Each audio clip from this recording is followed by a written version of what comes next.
Bonsoir. Tout au long de cette émission, vous allez voir des expériences de manipulation très surprenantes. À longueur de journée et quasi en permanence, nous sommes mis sous influence. Dans ce café, par exemple, vous allez assister à une scène très banale. Un couple qui déjeune tranquillement à une table.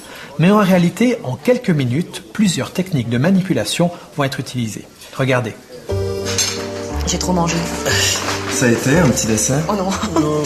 On a la tarte aux framboises du moment si jamais elle est succulente. Oui, bon bah finalement d'accord. Allez. Je ferai un régime demain. Ouais.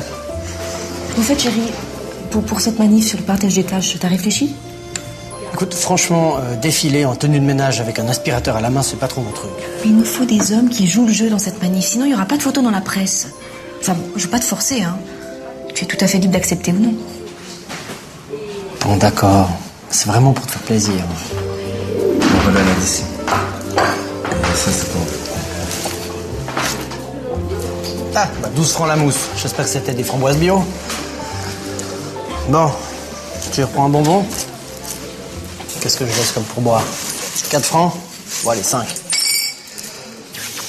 Maintenant, on va revoir cette scène avec un psychologue spécialiste de la manipulation qui va nous la décortiquer en 3 moments clés. Ça a été un petit dessert? Oh non. On a la tarte aux framboises du moment si jamais elle est succulente. Il utilise une technique qui est bien connue et qui consiste à avoir un contact, mais pas n'importe quel contact. Contact, en général, c'est entre le coude et l'épaule, entre 1 et 2 secondes, sans effleurer, sans broyer. Et ce contact permet d'augmenter la probabilité de voir les gens faire, finalement, ce qu'on attend d'eux.